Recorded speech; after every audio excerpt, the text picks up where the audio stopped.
البيت من استطاع إليه سبيلا হজ এমন একটি গুরুত্বপূর্ণ ইবাদত। হজ হলো ইসলামের বড় একটা রুকন, গুরুত্বপূর্ণ একটা রুকন। হজ এটা আরবি শব্দ, তার শাব্দিক অর্থ হলো ইচ্ছা করা, ইরাদা করা, কষ্ট করা। পরিভাষায় বলা হয় নির্দিষ্ট মাসে, নির্দিষ্ট সময়ে, নির্দিষ্ট দিনে, নির্দিষ্ট জায়গায় আল্লাহর হুকুম আহকাম, আল্লাহ এবং রাসূলের আদর্শ অনুযায়ী বাস্তবায়ন করার নাম হলো হজ।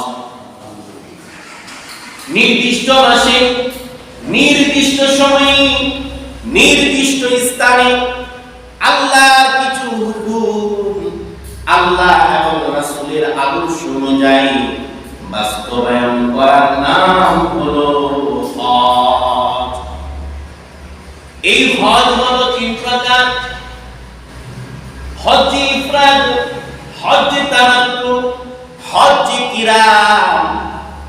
হজ ইফরাদ বলা হয় যে হজটা ইহরাম বেঁধেছে শুধু হজ করার জন্য, এটাকে বলা হয় হজ ইফরাদ। আর দ্বিতীয় নম্বর হলো হজ তামাত্তু। হজ তামাত্তু বলা হয় প্রথমে ইহরাম বাঁধবে, উমরা করবে, এরপর হালাল হবে, তারপর আবার হজের জন্য ইহরাম বাঁধবে, এটাকে বলা হয় তামাত্তু। তৃতীয় নম্বর হলো হজ কিরান। তৃতীয় নম্বর হলো হজ কিরান, যে হজ একই ইহরামের মাধ্যমে, একই ইহরামের মাধ্যমে উমরা করবে, হালাল হতে পারবে না, ওই ইহরাম দিয়ে আবার হজ করবে, ওই হজকে বলা হয় হজ কিরান। তাহলে হজ কয় প্রকার? তিন প্রকার। একটা হলো ইফরাদ, আরেকটা হলো তামাত্তু, আরেকটা হলো হজ কিরান। হজ কিরান বড় কঠিন হজ, যে হজের মধ্যে মাঝখানে কোনো কিছু উপভোগ করা যায় না, আরাম আয়েশ উপভোগ করা যায় না। এটি ইহরামের মাধ্যমে সেই মানুষটা উমরা এবং হজকে সম্পূর্ণ করবে। এই হজ কাদের উপর ফরজ হয়? এই হজ ওই সমস্ত মানুষের উপর ফরজ যাদেরকে আল্লাহ রাব্বুল আলামিন আল্লাহর বাইতুল্লাহ জিয়ারত করান, কাবা জিয়ারত করান, যাতায়াতের খরচ, পরিবার পরিজনের চলার খরচ যদি তার কাছে উপস্থিত থাকে, বাইতুল্লাহ যাইতে হইলে যে পরিমাণ টাকা প্রয়োজন, টাকা পয়সার প্রয়োজন, সে বাড়ি থেকে যখন চলে যাবে, বাড়ির পরিবার পরিজনের খাবারের যে প্রয়োজন, ওই খাবার যদি তার কাছে থাকে, তখন ওই মানুষটার উপর হজ ফরজ হয়ে যায়। একটা মানুষের উপর হজ কয়বার ফরজ হয়? কি প্রত্যেক বছরই ফরজ হয়? না, জীবনে একবার ফরজ হয়। আল্লাহর নবীর সাহাবী আল্লাহর নবীকে প্রশ্ন করলেন, ইয়া রাসূলুল্লাহ, ইয়া হাবিবাল্লাহ, হজ কি প্রত্যেক বছরই ফরজ? হজ কি প্রত্যেক বছরই ফরজ? ইয়া রাসূলুল্লাহ, হজ কি প্রত্যেক বছরই ফরজ? এরকম ভাবে তিনবার প্রশ্ন করলো। আল্লাহর নবী কোনো উত্তর দেন নাই। আল্লাহর নবী চুপ থাকলেন। চুপ থাকার পর আল্লাহর নবী বলতেছে, শোনো আমার সাহাবী, হজ যদি প্রত্যেক বছর যে তুমি আমাকে প্রশ্ন করেছো, আমি যদি হ্যাঁ বলতাম, তাহলে আমার উম্মতের উপর প্রত্যেক বছরই হজ ফরজ হয়ে যেত, যেটা আমার উম্মতের জন্য কঠিন হয়ে যেত। কিন্তু না, আমার উম্মতের উপর জীবনে একবার হজ করলে তার পক্ষ থেকে ফরজিয়ত আদায় হয়ে যাবে। তাহলে একজন মানুষের উপর হজ কয়বার ফরজ? একবার ফরজ। যখন ফরজ হয় আদায় করা ফরজ, এরপর যদি আবার যায় তাহলে নফল হজ হবে। ফরজিয়ত প্রথমবারের মাধ্যমে তার পক্ষ থেকে আদায় হয়ে যাবে। যাদের উপরে এই হজ ফরজ হয়েছে, আল্লাহর নবী বিশ্ব নবী সরকারে দু আলম বলেন, তাআজ্জালু ইলাল হাজ, তাআজ্জালু ইলাল হাজ, তোমরা জলদি করে হজ আদায় করে নাও। যাদের উপর হজ ফরজ হয়েছে, আল্লাহর নবী বলেন তোমরা জলদি করে বাইতুল্লাহ আসো, হজ আদায় করে নাও। কারণ ফাকাদ হুদিমা মাররাতাইন, কাবা কিন্তু একে একে দুইবার ধ্বংস হয়ে গিয়েছিল।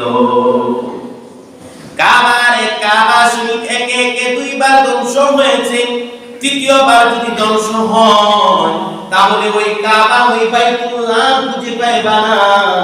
অতএব ইসতামতাউ বিহাদাল বাইত, ইসতামতাউ বিহাদাল বাইত, তোমরা ওই বাইতুল্লাহ থেকে ফায়দা অর্জন করো, ওই বাইতুল্লাহ থেকে তোমরা হজ করে লাভবান হয়ে যাও।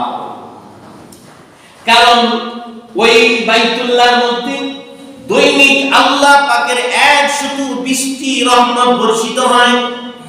কয়টি রহমত বর্ষিত হয়? 120টি রহমত বাইতুল্লাহর মধ্যে প্রত্যেক দিন কন্টিনিউ, প্রত্যেক দিন কয়টি রহমত বর্ষিত হয়? একটু জোরে আওয়াজ করে বলো,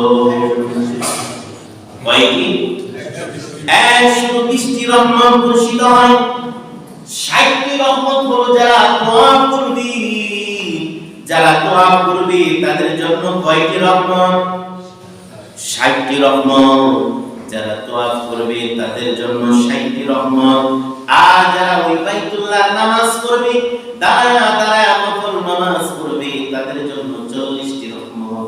আর যারা নামাজ পড়বে না, তোয়াফ করবে না, বাইতুল্লাহর দিকে দুইটা নয়ন ভরে ভরে তাকায়া থাকবে, তার জন্য 20টি রহমত বর্ষিত হবে। চারটি আমি কথা।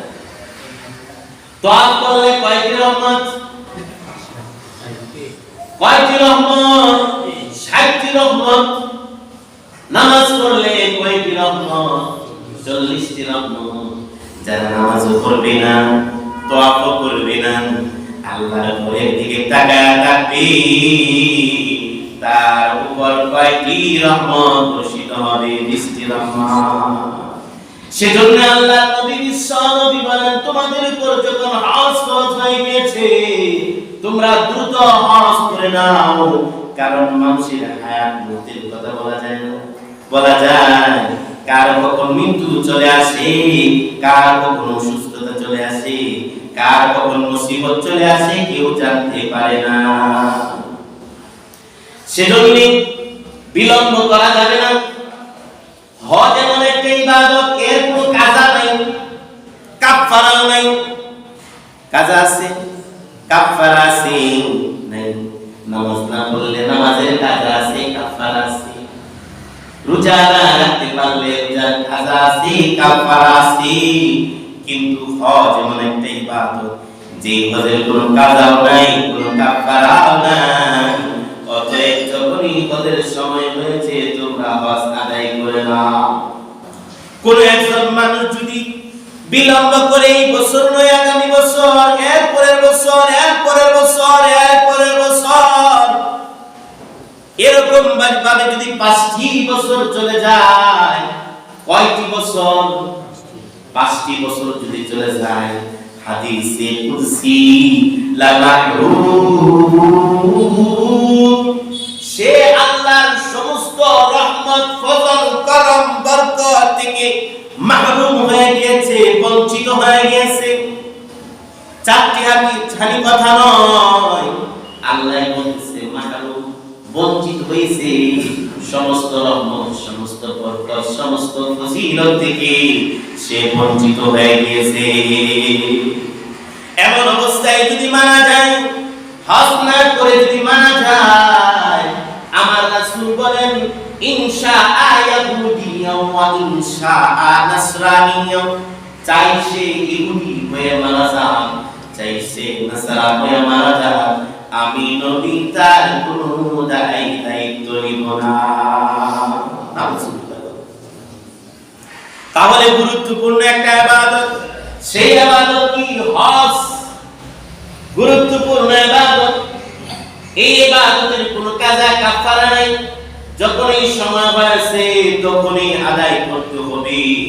আল্লাহর নবী সাহাবী হযরত আবু হুরায়রা রাদিয়াল্লাহু তাআলা ওয়া আবি হুরায়রা রাদিয়াল্লাহু তাআলা قال سئل رسول الله صلى الله عليه وسلم أي الأعمال أفضل يا رسول الله। আল্লাহর নবীকে প্রশ্ন করা হলো সবচেয়ে গুরুত্বপূর্ণ আমল কোনটা? আল্লাহর নবী উত্তর দিলেন সবচেয়ে গুরুত্বপূর্ণ আমল ইবাদত হলো ঈমান বিল্লাহি ওয়া রাসূলিহি। আল্লাহ এবং আল্লাহর রাসূলের উপর ঈমান আনা হলো সবচেয়ে বড় গুরুত্বপূর্ণ আমল। সুম্মা কিলা মাযা, সুম্মা মাযা কিলা, অতঃপর আমার প্রশ্ন করা হলো ইয়া রাসূলুল্লাহ, এরপর কোন আমল? আল্লাহ নবী বললেন আল জিহাদু ফি সাবিলিল্লাহ। সুম্মা মাযা কিলা, এরপর আবার প্রশ্ন করা হলো এরপর গুরুত্বপূর্ণ আমল কোনটা? আল্লাহ নবী বললেন হজ্জে মাবরুর। হজ্জে মাবরুর বলা হয় ওই হজকে দিয়ে হজকে আল্লাহ তাআলা কবুল করে নিয়েছেন। ওয়া নবী হুরায়রা রাদিয়াল্লাহু তাআলা قال قال رسول الله صلى الله عليه وسلم قال رسول الله صلى الله عليه وسلم العمرة إلى الأمة كفارة لما بينهما। আল্লাহ নবীর সাহাবী হযরত আবু হুরায়রা রাদিয়াল্লাহু তাআলা সূত্রে বর্ণিত, তিনি বলেন হজ উমরা, হজ এমন একটা হজ, উমরা এমন একটা হজ যে এক উমরা আরেক উমরার মধ্যবর্তী সময় যত গুনাহ হয় সমস্ত গুনাহ খাতাগুলো আল্লাহ রাব্বুল আলামিন মাফ করে দিবেন। হাদিস শরীফের মধ্যে উল্লেখ আছে সূর্য পূর্ব দিক থেকে উদিত হয়, পশ্চিম দিকে অস্ত হয়। পূর্ব থেকে পশ্চিম পর্যন্ত যতটুকু জায়গা আছে ওই উমরা করলে এই পরিমাণ সওয়াব হবে। এক পৃথিবীর পূর্ব থেকে পশ্চিম প্রান্তে পুরাটা জায়গা আল্লাহ রাব্বুল আলামিন ওই উমরাকারীর আমলনামায় নেকি দ্বারা ভরপুর করে দিবেন। আল্লাহ নবী বিশ্বনবী বলেন আল হজ্জুল মাবরুর লাইসা লাহা জাযাউন ইল্লাল জান্নাহ। আর হজ্জে মাবরুরের প্রতিদান হলো, হজ্জে মাবরুরের প্রতিদান হলো আল্লাহর তৈরি জান্নাত। হজ্জে মাবরুরের প্রতিদান কি? আল্লাহর তৈরি জান্নাত, যেই হজটা মহান আল্লাহ রাব্বুল আলামিন কবুল করে নিয়েছে। আল্লাহর নবী বিশ্বনবী বলেন হজ ওই সময় কবুল হবে, ওই সময় গ্রহণযোগ্য হবে যখন হাজী সাহেব গিয়ে হজের ময়দানে গিয়ে হজের মাঠে গিয়ে কয়েকটি কাজ থেকে বিরত থাকবে। আল্লাহর নবী বিশ্বনবী বলেন মান হাজ্জা হাদাল বাইত ওয়া লাম ইয়ারফুস ওয়া লাম ইয়াফসুক রাজআ কায়াউমিন ওয়ালাদাতহু উম্মুহু। আল্লাহর নবী বিশ্বনবী বলেন যে মানুষটা হজ করতে গেল, হজ করতে গিয়ে যদি সে কাউকে যদি গালমন্দ না করে, ফালতু অনর্থ কথা যদি না করে, কাউকে যদি কষ্ট না দেয়, আল্লাহর নবী বিশ্বনবী বলেন সে এমন ভাবে তার বাড়িতে ফিরে আসলো যে একজন নবজাত শিশু দুনিয়ার জমিনে জন্ম গ্রহণ করলে যার যেরকম কোনো গুনাহ থাকে না, পাপ থাকে না। একজন হাজী সাহেব যদি হজ করতে গিয়ে কাউকে কষ্ট না দেয়, কোনো গালমন্দ না করে, বেহুদা অনর্থক কথা না বলে, তাহলে নবজাত শিশু দুনিয়ার জমিনে জন্ম হইলে যেরকম নিষ্পাপ থাকে, একজন হাজী হজ করে বাড়িতে যখন ফিরে আসবে সে নিষ্পাপ বেগুনাহ মাসুম হয়ে তার জন্মস্থানে ফিরে আসবে।